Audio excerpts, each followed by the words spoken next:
আমার কাছে ছুটি চায়।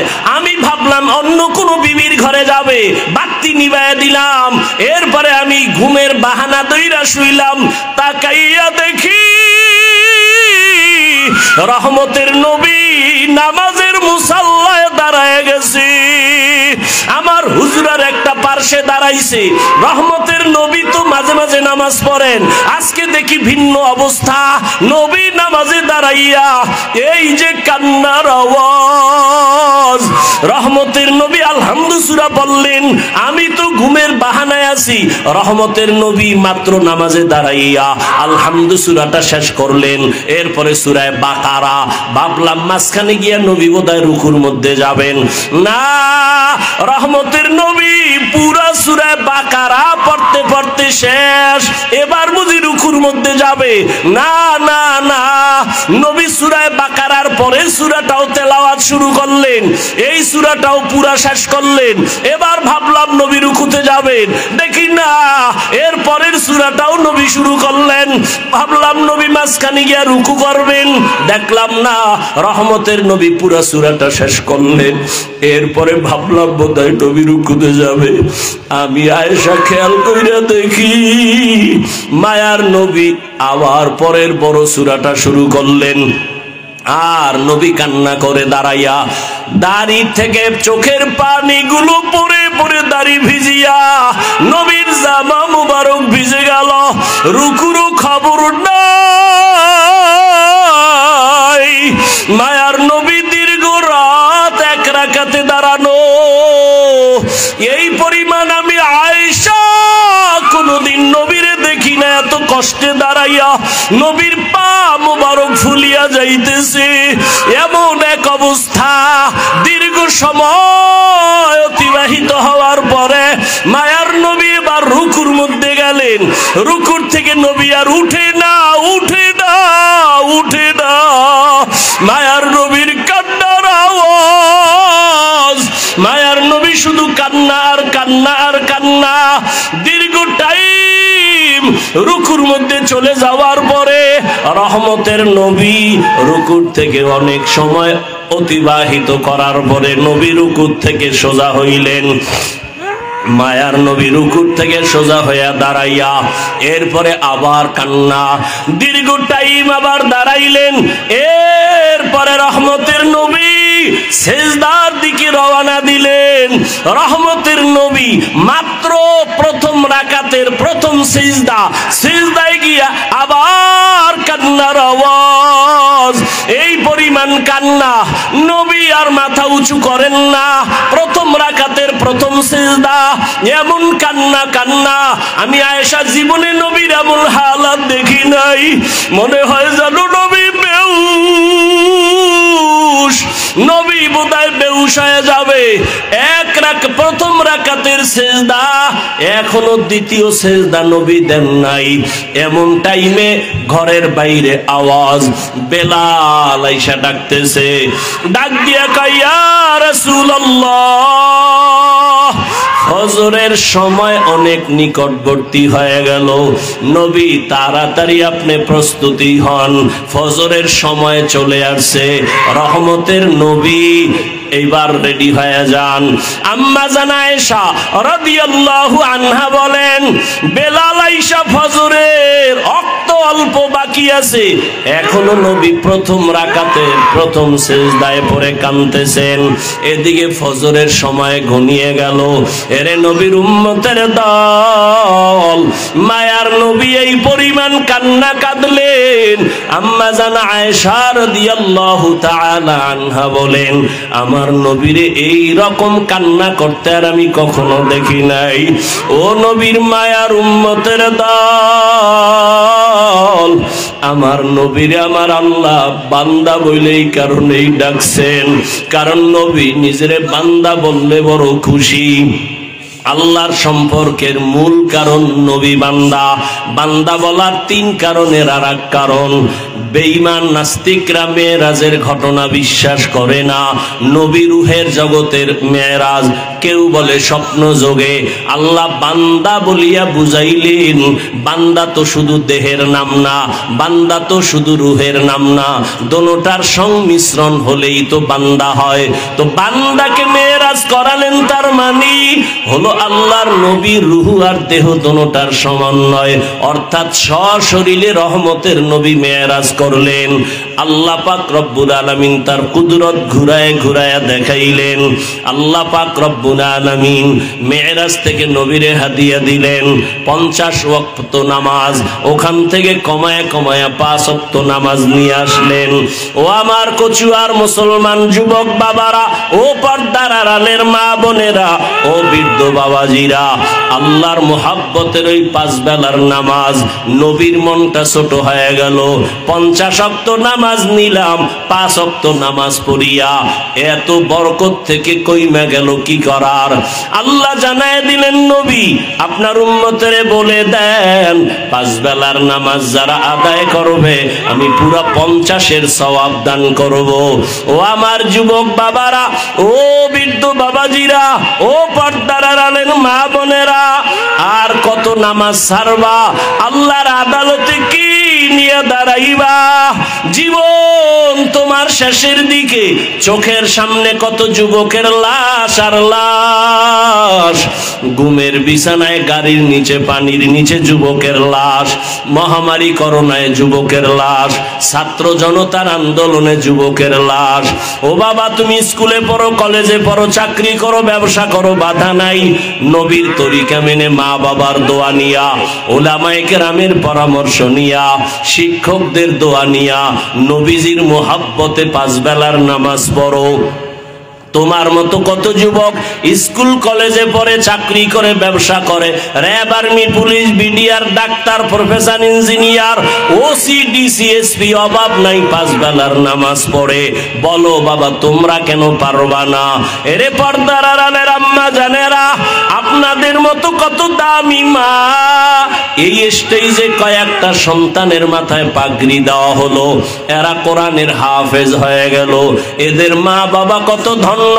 এরে আম্মা জান, এখনো সময় আছে, এখন থেকে পর্দা করেন, মোবাইলে সময় নষ্ট করবেন না, স্বামীর মাল হেফাজত করবেন। একটা আদর্শ সন্তানের মা হইয়া কবরে যাবেন, নামাজ ছাড়বেন না, বেপরদায় চলবেন না, আল্লাহর কাছে তওবা করেন। ও যুবক বাবারা, আল্লাহর মোহাব্বত নিয়ে তওবা করো, জীবনে আর নামাজ ছাড়বা না, আর দাড়ি কাটবা না, বেপরদায় চলবা না, মা বাবারে কষ্ট দিবা না, নবীর তরিকা নিয়া, মা বাবার দোয়া নিয়া, শিক্ষকের দোয়া নিয়া, নবীর আদর্শ মতো জীবন চালাইবা। কইরেন আরো চেষ্টা করব ইনশাআল্লাহ। কি বুঝলেন? সে দাড়ি না রাখার পরেও কি বিরোধী না দরদি? বুঝেন বুঝেন, সে কি বিদ্রোহী না আগ্রহী? বাম দিক থেকে একটা জিগাইলাম, এই যুবক নামাজ কেন পড়ো না, দাড়ি কেন রাখো না? আমার কথাটা শেষ না হতেই বলে ফেললো, না রাখলে অসুবিধা কি, না পড়লে অসুবিধা কি? কি বুঝলেন? দাড়ি না রাখার পরেও সে কি দরদি না বিরোধী? আগ্রহী না বিদ্রোহী?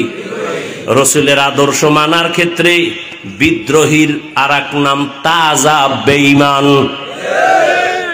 খুব কঠিন কথা, কিন্তু খুব কঠিন। তাহলে যে দাড়ি রাখে না তাকে গালি দেওয়া যাবে না, আগে বুঝতে হবে সে দরদি না বিরোধী, আগে বুঝতে হবে না। একজনের দাড়ি রাখে না তাকে গালি দিবেন, ইসলাম এটা অনুমোদন দেয় না।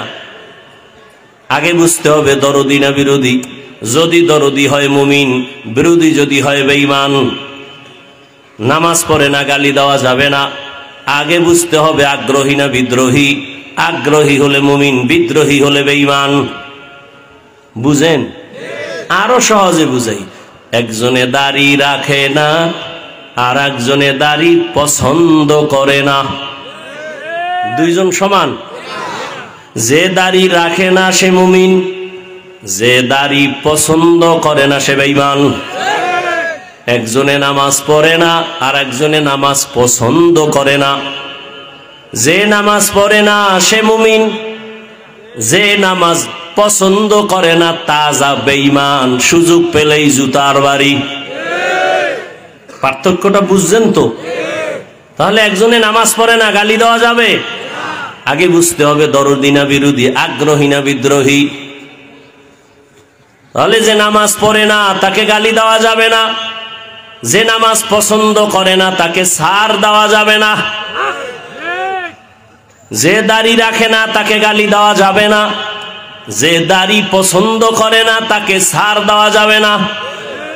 একজনে ইসলামের রাজনীতি করে না তাকে গালি দেওয়া যাবে না, আর একজনে ইসলামের রাজনীতি পছন্দ করে না তাকে ছাড় দেওয়া যাবে না। ব্যবধান আছে না নাই? আল্লাহ বুঝার তৌফিক দান করে। সব ভেজাল হইল বুঝ, আউলা জাউলা বুঝ। আমি বুঝা ফেলছি, আমার টুপি আমারে সম্মানিত করেছে। আপনি বুঝতেছেন টুপি মাথায় দিলেই মাথা গরম হইব, বুঝ। আমি বুঝে ফেলেছি আমার দাড়ি আমার সম্মান বাড়িয়েছে। আপনি বুঝতেছেন দাড়ি রাখলে আপনার সম্মান কমে যাবে, আত্মীয় স্বজন বেজার হবে। সব ঝামেলা বুঝের মধ্যে। এই বয়ান টয়ান যা তাবলিগলাদের বয়ান, পীর মাশায়েখের বয়ান, বক্তাদের বয়ান, খালি বুঝ ঠিক করো, বুঝ ঠিক করো। ক্বালা রাসূলুল্লাহ সাল্লাল্লাহু আলাইহি ওয়া আলিহি ওয়াসাল্লাম মান ইউরিদিল্লাহু বিহি খায়রান ইউফাক্কিহু ফিদ্দীন। আল্লাহ যারে বেশি মায়া করবেন তাকে বুঝ দিয়া দিবেন, দিনের বুঝ। তখন বান্দা চলার জন্য রেডি। একজনে কয় শাহ নেয়ামত মাঠে বয়ান হবে না, অমুকের আসতে দেয়া হবে না, অমুক জায়গায় মাদ্রাসা করতে দিব না। লিডারকে লিডার কিন্তু সামনে আসে নাই, পেছন থেকে লিড দেয়। এমন কান্দা দিছে হাটাজারির হুজুর, আলেম ওলামারা মোনাজাত দিছে, আল্লাহ দ্বীনের বাতি তুমি জ্বালাও। এমন ভাবে কান্না দিয়েছে, পাতি নেতার গোষ্ঠী সব রাস্তায় বিড়ি টানে আর মাস্তানি করে। কিন্তু ওদের যিনি হ্যাঁ ওর বুঝ ফিরে গেছে, ও ডাক দিয়ে কয় হুজুর একা মাহফিল করেন, যত খরচ আমি একা দিব। মাদ্রাসা করেন, খুঁটি ঘরের টাকা আমি একা দিব। ওর বুঝ ঠিক হয়ে গেছে। আমার বুঝ আমি মসজিদে ঢুকলে শান্তি, আপনার বুঝ হইল না ঢুকলে শান্তি। এই বুঝ ঠিক করা, রহমতের নবী বেতের বাড়ি দেয় না, কারণ আকলকে ঠিক করা লাগবে। বুঝ আউলা জাউলা হয়ে গেছে। যখন বুঝ ঠিক হয়ে গেছে, আবু জাহিল্লা কালেমা পড়ে না, ওমরের মতো বান্দা রহমতের নবীরে জবাই করতে সে কালেমাওয়ালা হয়ে গেছে। কিসের অভাব? বুঝের অভাব। আল্লাহ সহি বুঝ দান করেন। হাদিসের আলোচনা শেষ, এইবার আয়াতের আলোচনা মেয়েরাজ নিয়া। উঠা বসা করলে আস্তে নাইমে যাবে, আর যদি দয়া করে শুনেন তাহলে ঠান্ডা মাথায় শুনতে হবে। মেয়েরাজের বয়ান কইরা কানসুক করার কিছু নাই, প্রত্যেকটা পয়েন্টে পয়েন্টে রুহের ঔষধ টের পাইবেন যদি ধৈর্যের সাথে শুনেন, আর আল্লাহ আমাকে তৌফিক দান করেন। মেরাজ কত প্রকার, কি কি? মেরাজ কে হামারা নবী সবএ সামাওয়াত, मेराज के हमारा नबी सबए समावात नहीं भूला वहाँ नबी हम गुनाहगार उम्मत नहीं भूला वहाँ नबी हम गुनाहगार उम्मत। अच्छा আপনাকে ক্ষুধা বেশি লাগছে?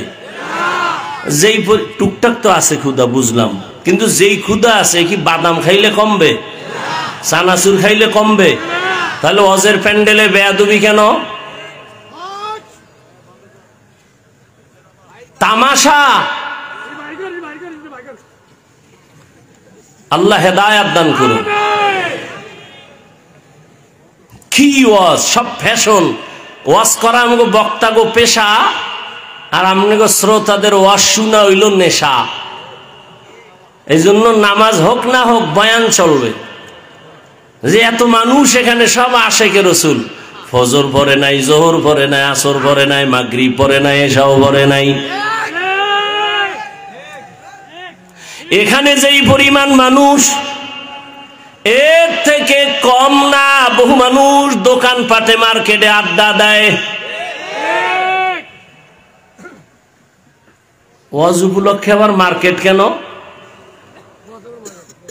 আবার সেই মার্কেটে কেন বেলুনের দোকান থাকবে, খেলনার দোকান থাকবে? আবার সেই দোকানে কেন বেপরদা নারী যুবতী ঢুকবে, যুবক ঢুকবে, তাজা তাজা কবিরা গুনাহ হবে? সেই গুনার ভার কারা নেবে? শুধু এখানে না, সারা দেশেই তো এই হালাত। এই বেহেশতের বাজার একটু পাশেই হলো জাহান্নামের বাজার। সব জায়গায় হালাত। ও যে আইয়া বেলুন কিনছে, বেলুন মোনাজাতের পরে এটার কান্দে জুলাই জুলাই বাড়ি যায়। বউ জিগাইব কি পাইছো? কয় মোনাজাতে বেলুন কবুল হয়ে গেছে। হাসেন।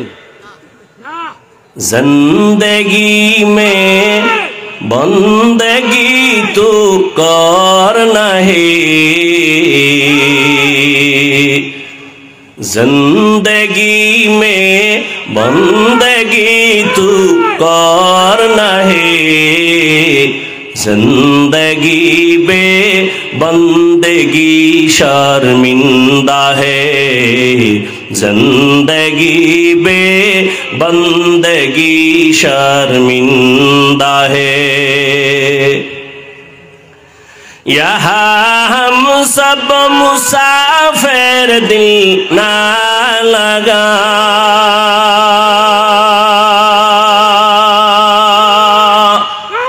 अहले दिल की नजूर से रूह करता जा,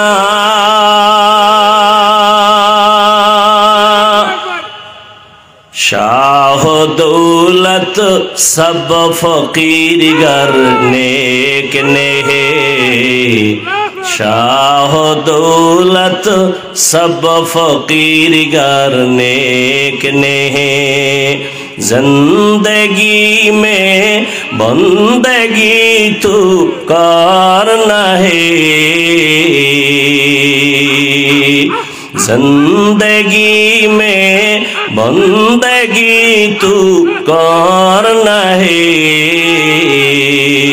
जिंदगी बे बंदगी शर्मिंदा है, जिंदगी बे बंदगी शर्मिंदा है, जिंदगी में बंदगी कुन बंदगी, बंदगी बे जिंदगी शर्मिंदगी। তুই একটু থাম,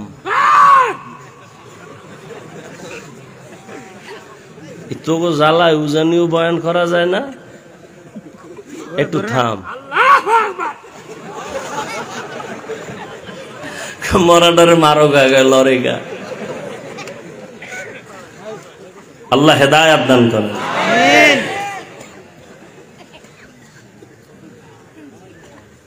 বর্তমান আরবি মাস রজব শুরু করি নাকি?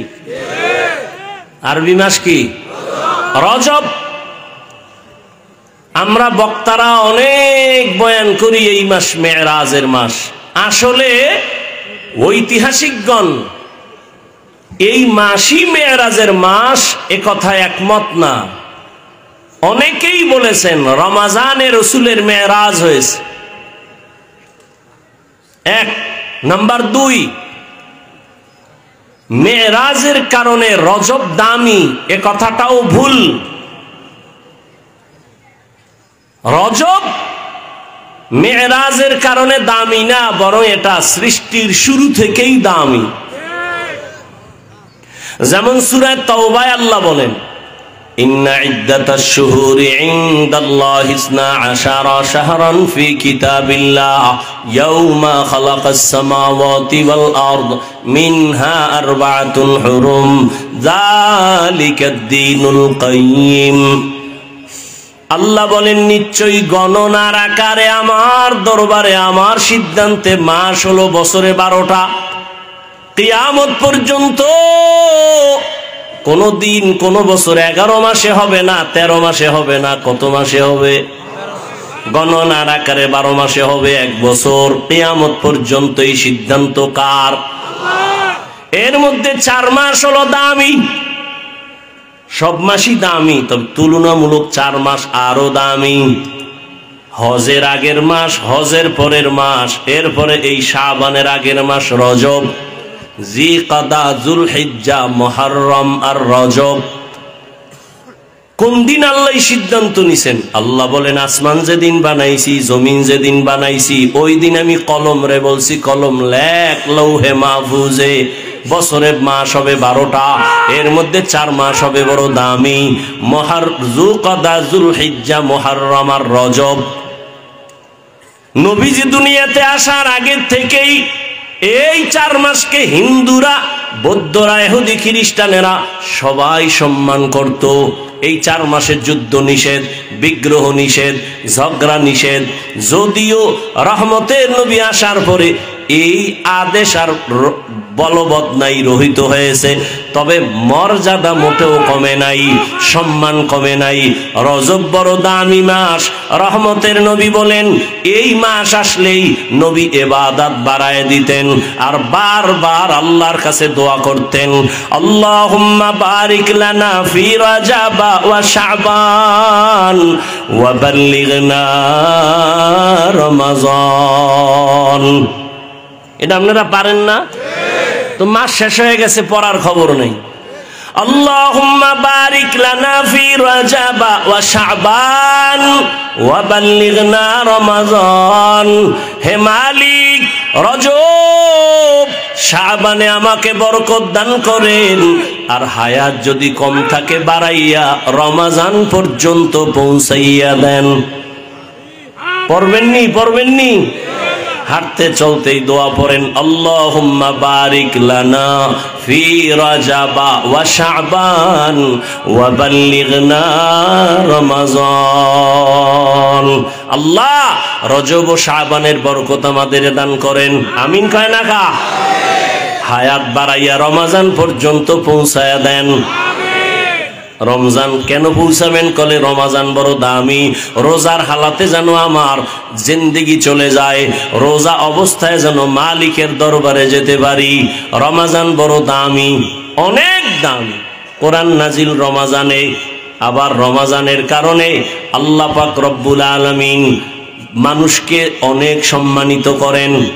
11 মাসে ব্যবসায়ী যেই পরিমাণ লাভবান হয়, শুধু রোজার মাসে এর থেকে আরো 13 গুণ বেশি লাভবান হয় রমাজানে। আল্লাহ রমাজান পর্যন্ত কবুল করেন। আর যদি এখনো রোজা রাখে না, তখনও রাখবে না, এটির জন্য কি দোয়া করি? আল্লাহ হেদায়াত দান করেন। তো রজব মেরাজের কারণে দামি। সৃষ্টির শুরু থেকেই রজব দামি। রজব, হ্যাঁ, অনেকে বলেছেন রজবে মেরাজ হয়েছে।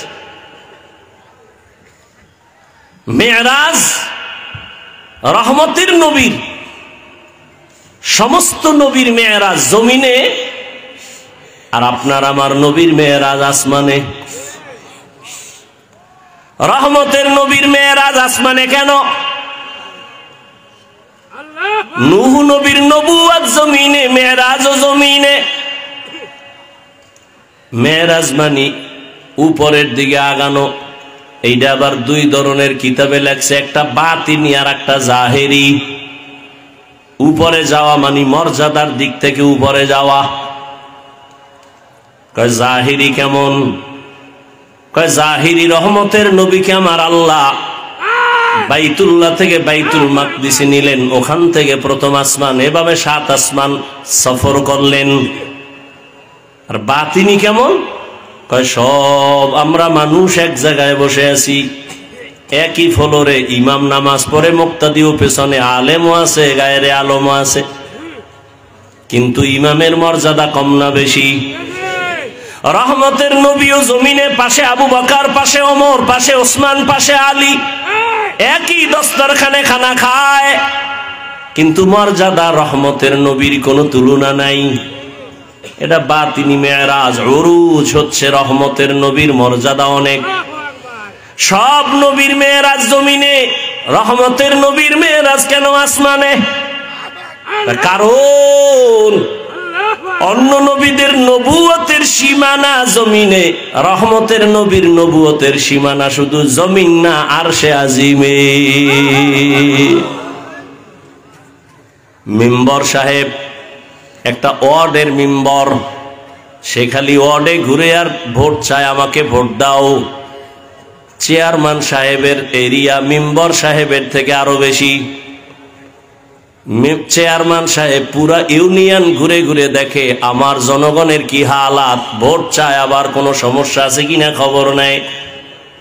এমপি সাহেবের এরিয়া একটু কম না বেশি?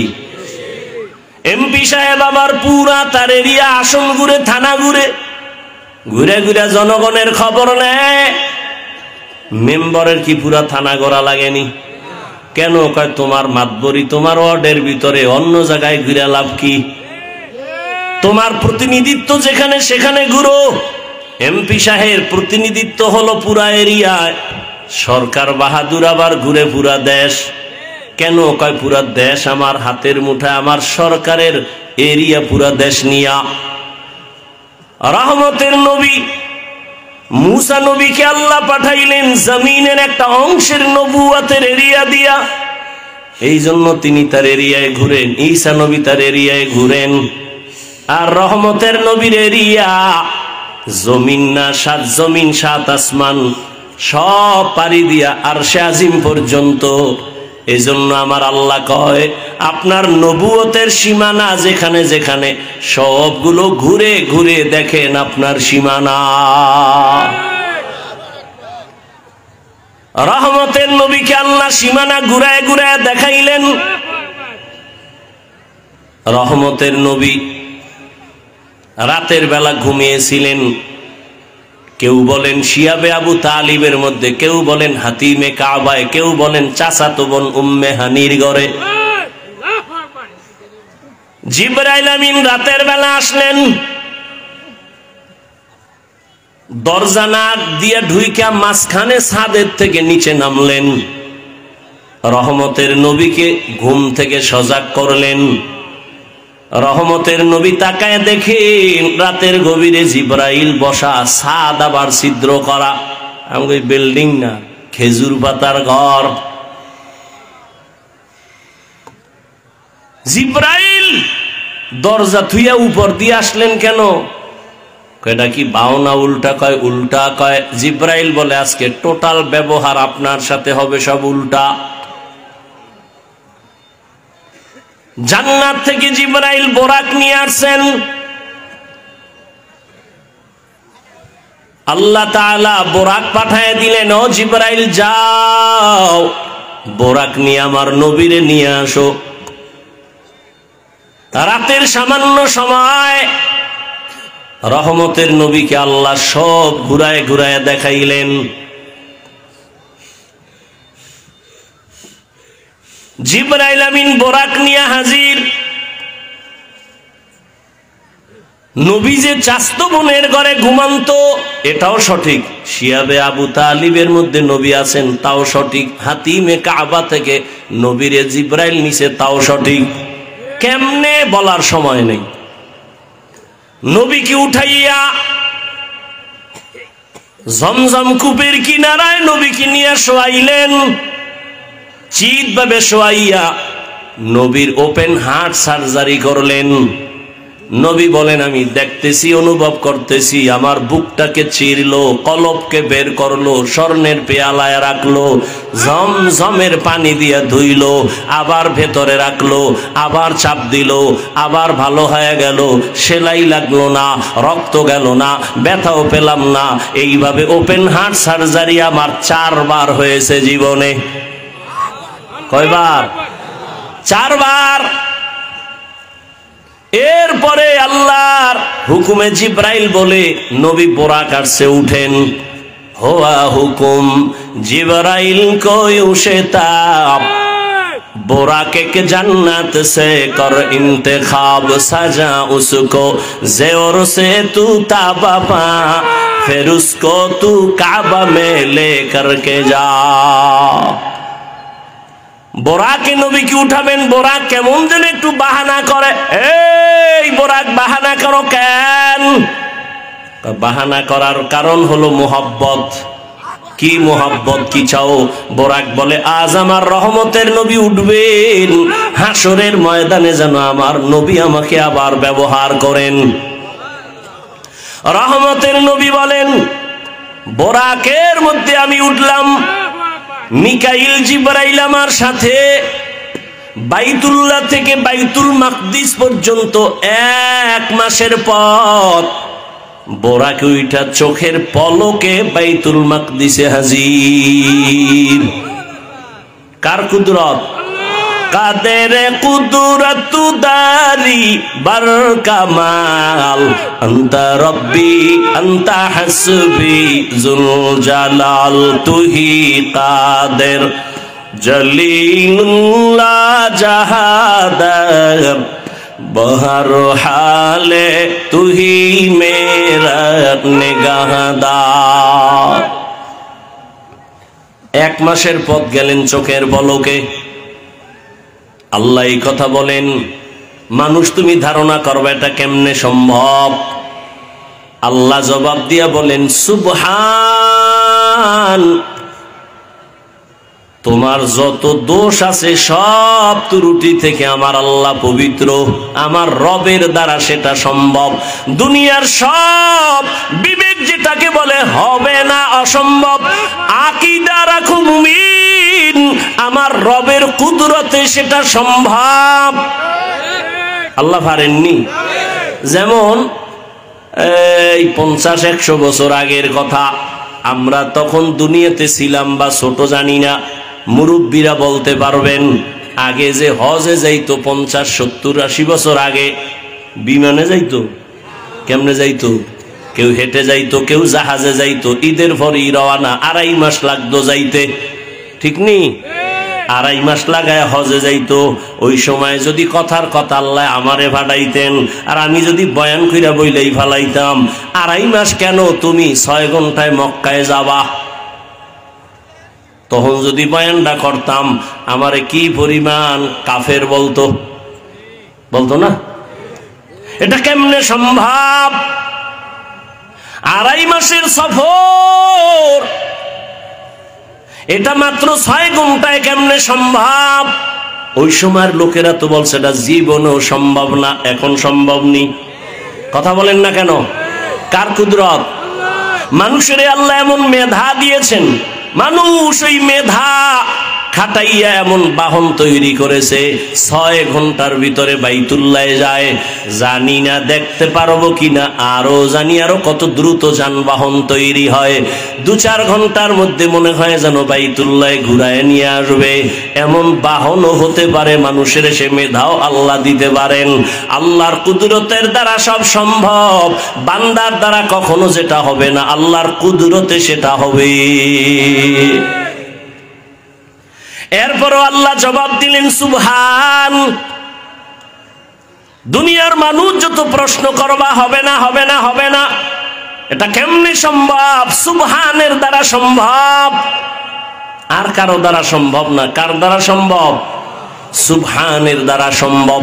তোমার যত প্রশ্ন আছে সবগুলো বাদ এক শব্দ দ্বারা সুবহান। আল্লাহ তোমার সব ত্রুটি থেকে পবিত্র। তুমি যত কালিমা লাগাবা সব থেকে আল্লাহ পবিত্র। এবার আল্লাহ বলেন আমি বাইতুল্লাহ থেকে বাইতুল মাকদিসে নিলাম আমি ডাইরেক্ট কেন আসমানে নিতে পারতাম নিলাম না কেন কয় ওটা তো নবীদের এলাকা আল্লাহ ওখানে অনেক বরকত রাখছেন দেখাবার জন্য লিনুরিয়াহু মিন আয়াতিনা। আল্লাহ তাআলা নবীকে এই পরিমাণ সম্মান দান করেছেন। मूसा नबी अल्लाहर आशिक, ईसा नबी अल्लाहर आशिक, इब्राहिम अल्लाहर आशिक, दाऊद अलैहिस सालाम अल्लाहर आशिक, सुलाइमान अल्लाहर आशिक, ईसा नबी अल्लाहर आशिक, यूसुफ नबी अल्लाहर आशिक, और आमार आल्लाह हलेन मुहम्मदेर आशिक। व्यवधान आछे ना नाई? এই জন্য কোরআন শরীফে নবীদের নাম ডাকছেন ইয়া ইয়াহইয়া, ইয়া মূসা, ইয়া ঈসা, ওয়ানাদাইনাহু ইয়া ইব্রাহিম। কিন্তু রহমতের নবীর নাম আল্লাহ কোথাও কোরআনে ডাকেন নাই।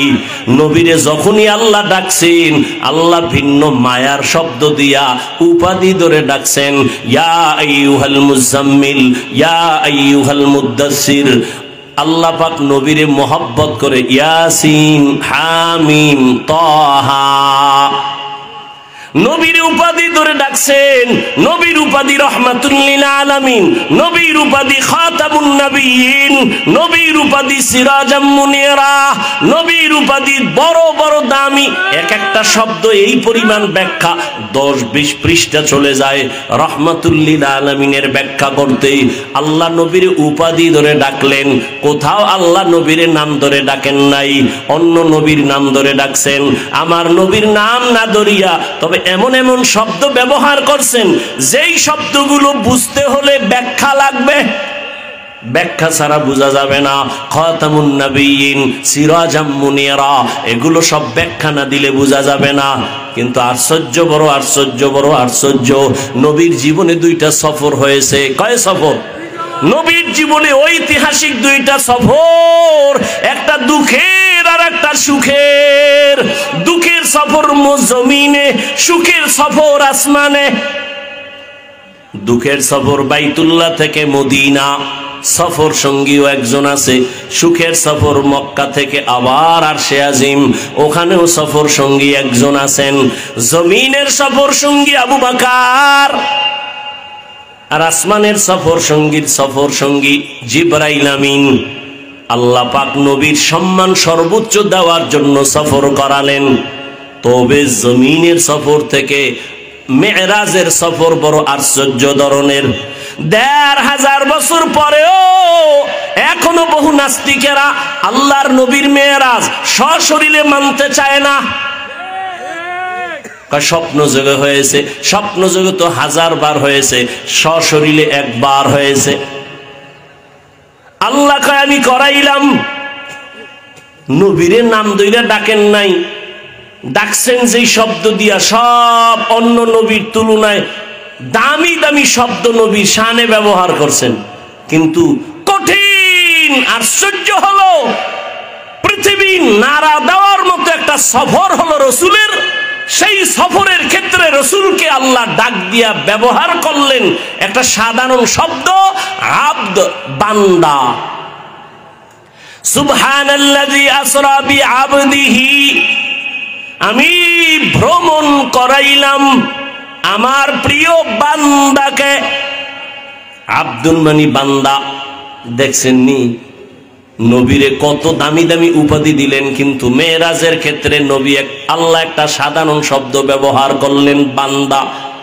আমরাও বান্দা, হিন্দুরাও বান্দা, ইহুদিরাও বান্দা, খ্রিস্টানও বান্দা, সবাই কার বান্দা? আল্লাহর বান্দা। আমার নবীরেও কয় বান্দা। দেখছেন নি কারবারটা কি? ফেলুল হাকিম লা ইয়াখলু আনিল হিকমা, হাকিমের কথা কাজ হিকমত থেকে খালি না। নবীজিরে আল্লাহ কত দামি দামি শব্দ ধরে ডাকলেন, কিন্তু এত বিশাল এক আশ্চর্য ধরনের সফর, এই সফরের বেলায় নবীকে আল্লাহ সাধারণ শব্দ দিয়ে ডাকলেন কেন? সম্বোধন করলেন কেন? বান্দা। প্রশ্ন আছে না নাই? অনেক প্রশ্ন মেয়েরাজ নিয়া। রাতে হলো কেন? দিনের বেলা হলো না কেন? আবার রাতের সামান্য সময় হলো কেন? পুরা রাত লাগলো না, এটা কেমনে সম্ভব? আল্লাহ পাক নবীর এখানে বান্দা বললেন কেন? বান্দা বলার 3 কারণ। কয় কারণ? 3 কারণ। নবীজিকে আল্লাহ বান্দা বলার 3 কারণ। সবাই তো আমরা বান্দা, তবে সবাই তো আল্লাহর প্রিয় বান্দা না। কি সবাই আমরা কার বান্দা? কিন্তু সবাই কি না? প্রিয় বান্দা না। আপনাদের এলাকায় মসজিদ আসেনি? কার ঘর? সব মসজিদ কার ঘর? সব মসজিদ আল্লাহর ঘর, তবে বাইতুল্লাহর মতো সব না। কি সব বান্দা আল্লাহ, তবে সব বান্দা প্রিয় না। আপনাদের কচুয়া বাজারে কুকুর নাই? কার মখলুক? আল্লাহর। কিন্তু সব কুকুর দামি না। আসহাবে কাহাফের সাথে যেই কুকুরের সম্পর্ক, এটা দামি। কোরআনের মধ্যে ঘটনা আছে, নবী বলেন এই কুকুর জান্নাতে যাবে। আপনাদের এলাকায় গরু গাভী আছে, সব আল্লাহর মখলুক, সবই তো গাভী, তবে সব দামি না। মুসা নবীর সাথে যেই সম্পর্ক গাভীর, এটা দামি, জান্নাতে যাবে। আপনাদের আশেপাশে পিপিলিকার অভাব নাই, সব পিপিলিকা আল্লাহর মখলুক, তবে সব পিপিলিকা দামি না। সুলাইমান নবীর সাথে যেই পিপিলিকার সম্পর্ক, ওই পিপিলিকা জান্নাতে যাবে। উটনি, উট সব আল্লাহর মখলুক, তবে সব উট আর উটনি দামি না। রহমতের নবী যেই উটের পিঠে সফর করেছেন, ওই উট জান্নাতে যাবে। সালেহ নবী যেই উটনির জন্য দোয়া করেছেন, ওই উটনি জান্নাতে যাবে। আকাশে উড়ন্ত পাখি সব আল্লাহর মখলুক, সব দামি না। হুদ হুদ নামের পাখি দামি, সুলাইমান নবীর সম্পর্ক, এই কারণে জান্নাতে যাবে। নদীর মধ্যে কত দামি দামি মাছ। আমগো জাতীয় মাছের নাম কি? ইলিশ। এই তুই যতই জাতীয় হও না কেন, কিন্তু আল্লাহর আদালতে তোর দাম নাই। ইউনুস নবীরে যেই মাছে নিছে, ওই মাছ দামি হয়ে গেছে, আল্লাহর জান্নাতে চলে যাবে। সোহবতে সালেহ তোরা সালেহ কুনা, সোহবতে তালেহ তোরা তালেহ কুনা। আপনাদের এলাকায় তো বিল্ডিং এর অভাব নাই, 5 তলা 10 তলা বিল্ডিং, এত একটা বিল্ডিং এরও দাম নাই কোরআনওয়ালা বিল্ডিং এর যেই দাম। কি দেখছেন নি? সবাই তো বান্দা, তবে এর মধ্যে ব্যবধান আছে না নাই? সবাই তো প্রিয় বান্দা না। সব বান্দার মধ্যে যারা ঈমানওয়ালা তারা দামি, আবার সব ঈমানওয়ালারা দামি না। এখান থেকে যারা আমলওয়ালা তারা আরো দামি, সব আমলওয়ালারা দামি না। যাদের আমলে তাকওয়া আছে, ইখলাস আছে, তারা আরো দামি। সবাই তো নবী, অনেকেই তো রসুল, তবে আমার আপনার আখিরি নবীর মতো কেউ না। সবাই তো বান্দা, তবে আমার নবীকে বান্দা কেন বলছেন? নবী যখন আল্লাহর বাড়ি গেলেন, আল্লাহর সামনে হাদিয়া পেশ করলেন 3টা, আত্তাহিয়াত লিল্লাহ, আসসালাওয়াত আত-তাইয়্যিবাত। আল্লাহ দিলেন 3টা, আসসালামু আলাইকা আইয়ুহান নবিয়্যু ওয়া রাহমাতুল্লাহি ওয়া বারাকাতুহু। নবী আবার নিয়ে নিলেন একার জন্য না, আসসালামু আলাইনা ওয়া আলা ইবাদিল্লাহিস সালিহিন। আল্লাহ কয় ফেরেশতারা তোরা সাক্ষী আছো নি? কাছি ক সাক্ষী দে। আশহাদু আল্লা ইলাহা ইল্লাল্লাহ। খালি আমারটা দিলে হইব না, নবীরও দে। কয় আশহাদু আন্না মুহাম্মাদান। এই শুনো, ফেরেশতারা থাইমে গেছে। এই এতটুকু বললে হবে না, আমি তো তারে রসুল বানাইছি, রসুল বলো। কয় রসুল বলবো? কয় না না, আগে বলো আবদুহু ওয়া রাসূলুহু ওয়া আশহাদু আন্না মুহাম্মাদান। এরপর কি? আবদুহু ওয়া রাসূলুহু। বলেন আবদুহু মানে বান্দা, এই শব্দের দ্বারা কি নবীর দাম না রসুলুহুর দ্বারা দাম? তাহলে রসুলুহু বললেন পরে, আব্দুহু বললেন আগে কেন? প্রশ্ন আছে না নাই? আব্দুহু কেন আগে বললেন, রসুলুহু কেন পরে বললেন? কয় ফেরেশতারা জানো, আব্দুহু মুহাম্মদের দেওয়া, রসুলুহু আমি আল্লাহর দেওয়া। আমি তো মোহাম্মদের আশেক, মোহাম্মদেরটা আগে দি, এরপর আমারটা দে। আব্দুহু বললে মোহাম্মদ খুশি, রসুলুহু বললে আমি আল্লাহ খুশি। আব্দুহু যদি বলে আমার রসুল খুশি, কেন? নবী নিজের আব্দু বইলা বড় খুশি। আম্মা জান আয়েশা রাদিয়াল্লাহু আনহা বলেন, ও নবী এত কষ্ট করে ইবাদত করেন কেন? নবী বলেন, আফালা আকুনা আবদান শাকুরা। মেরাজ থেকে বুঝার কিছু আছে? আব্দুহু বললেন কেন, রসুলহু পরে নিলেন কেন, আব্দুহু আগে বললেন কেন? বান্দা বড় দামি। কিয়ামতের ময়দানে আল্লাহ যখন জান্নাতের দরজা খুলবেন, মানুষগুলো সূর্যের গরমে পাগলের মতো হয়ে যাবে। আল্লাহ তখন ডাকবে, এ যারা জান্নাতে যাবি, জান্নাতের দরজা খোলা হবে না, তো এই মুহূর্তে কই যাবি? আল্লাহ ডাকবেন, ইয়া আইয়াতুহান নাফসুল মুতমাইন্নাহ ইরজিই ইলা রাব্বিকি রাদিয়াতাম মারদিয়াহ ফাদখুলি ফি ইবাদি ওয়াদখুলি জান্নাতি। জান্নাত আগে না বান্দা আগে? ফাদখুলি ফি ইবাদি ওয়াদখুলি জান্নাতি। আরশের নিচে আমার কিছু বান্দারা বসে আছে, ওদের মজলিসে গিয়া বহ। এরপরে মোহাম্মদ যখন যাবে, গিয়া তালা খুলবে, তারপরে জান্নাতে যাবি। দেখছেন নি কারবার? আগে বান্দার মজলিসে যা, আমার প্রিয় বান্দাদের নিয়ে জান্নাতে যাওয়া লাগবে। ফাদখুলি ফি ইবাদি ওয়াদখুলি জান্নাতি। রহমতের নবীকে আল্লাহ বান্দা বললেন কেন? এক কারণ হলো নবী নিজের বান্দা বইলা করো খুশি। এবার আসেন আর এক কারণ, আল্লাহর সাথে বান্দার একটা সম্পর্ক আছে না নাই? যত সম্পর্ক আছে এর মধ্যে একটা আসল, যেমন আমার ছাত্র আর আমি শিক্ষক, আমার সাথে ছাত্রের সম্পর্ক শিক্ষক আর ছাত্র, কিন্তু ওর আলাদা পরিচয় আছে। এর মধ্যে একটা আসল। ছাত্রকে জিগাইলেন, এই বয়ান করে কে? ও যদি কয় মাওলানা অমুক, বাড়ি অমুক জায়গায়, বাবার নাম এই, বংশ এই, এটা একটা পরিচয়। আর যদি কয় আমার ওস্তাদ, এটা ডাইরেক্ট না? মহব্বত কমে না বাড়ে? আমারে যদি জিজ্ঞাসা করেন ছাত্রর ব্যাপারে ছেলেটাকে, আমি বললাম অমুকের ফলা, বাড়ি অমুক জায়গায়, এই ব্যবসা করে, অমুক জায়গায় পড়ে, সব বাদ দিয়া যদি কই আমার ছাত্র, মহব্বত বাড়বে না কমবে? সম্মান বাড়বে না কমবে? এরে আমার আল্লাহর পরিচয় কি? আসমানের মালিক, জমিনের মালিক, সূর্যের মালিক, চাঁদের মালিক, সব বাদ, সব বাদ। কে? আমার আল্লাহর পরিচয় কি? বলে তিনি আমার রব, তিনি আমার মাবুদ। বান্দার পরিচয় দাও আল্লাহ বান্দাকে।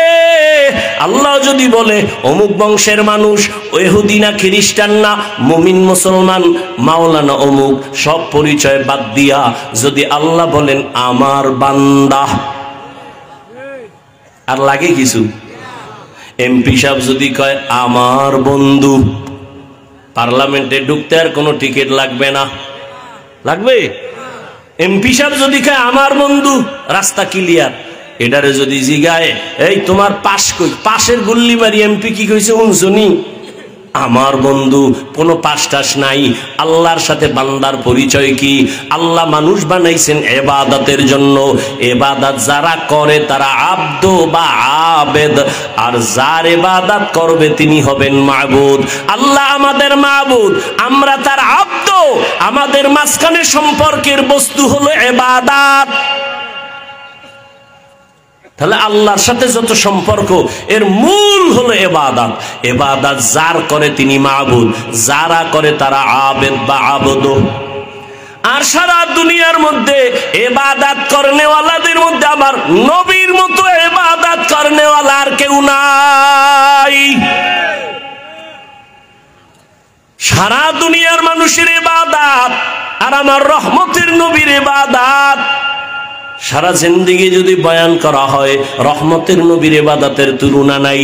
আম্মা জান আয়েশা রাদিয়াল্লাহু আনহার কাছে সাহাবায়ে কেরাম জিজ্ঞাসা করলেন, আম্মা জান নবীজির আশ্চর্য কিছু ঘটনা বলেন। কোনটা কোনটা আশ্চর্য? আম্মা জান কয়, নবীজির আশ্চর্য না এমন কি আছে? সবই তো আশ্চর্য।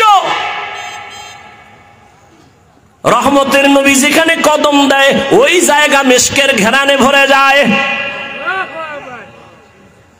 নবী রাস্তা দিয়ে হাঁটে, দুপার্শ্বের গাছ নত হয় নবীর সালাম দেয়। রহমতের নবী আশ্চর্য কি ঘটনা শোনাবো? তো শোনো, একটা ঘটনা শোনো। একদিন নবী এশার নামাজ পড়ে আমার ঘরে আসলেন। ঘরে আইসা হাসি দিয়ে কয়, ও হুমায়রা। কারে কয়? আয়েশা রাদিয়াল্লাহু আনহাকে বলে। নবী আই কয়, ও হুমায়রা, আজকের রাত্রটা আমারে ছুটি দিবেননি? আজকের রাত্র? আম্মাজানকে আমি ভাবলাম অন্য কোন বিবির ঘরে যাবে, তা আমি হাসি দিলাম, ইয়া রাসূলুল্লাহ, আপনি ছুটি চাইবেন আর আমি বাধা দিব? আমি সব সময় ভয়ে থাকি কখন না জানি অজান্তে বেয়াদবি হয়ে যায়। কেন? আপনার সাথে আমার বিবাহ হয়েছে 6 বছর বয়সে, 9 বছরে আপনার ঘরে আসছি, আমি তো বয়স আমার কম, না জানি কোনো বেয়াদবি হয়ে যায়। আম্মাজানের 6 বছরের সময় নবীর সাথে বিবাহ, 9 বছরে নবীর ঘরে আম্মাজান আসলেন। আম্মাজানের 18 বছর যখন বয়স, রহমতের নবী তখন দুনিয়ার থেকে চলে গেলেন। বুঝে থাকলে বলেন, আম্মাজান নবীর ঘর করলেন কয়দিন? খবর নেই। 6 বছর, 9 বছর। আর আমাগো বোনদের তো 18 বছরে অনেক বোনের বিয়েই হয় না। আবার সরকার কয় বাল্য বিবাহর মধ্যে আগুন লাগা, বাল্য বিবাহ বন্ধ করো। ইসলামের সাথে সাংঘর্ষিক। এরে আল্লাহর বান্দা, নবীর ঘর করলেন আম্মাজান আয়েশা কয়দিন? এই মাত্র 18 বছরের এক নারী 9 বছর রহমতের নবীর ঘর করে কে পেলেন? আম্মাজান বলেন, আমি 2000-এর উপরে হাদিসের হাফেজা হয়ে গেছি। কয় হাজার? আপনারা কয়টা জানেন? জানেন? তাহলে হাদিস হলেন কেমনে?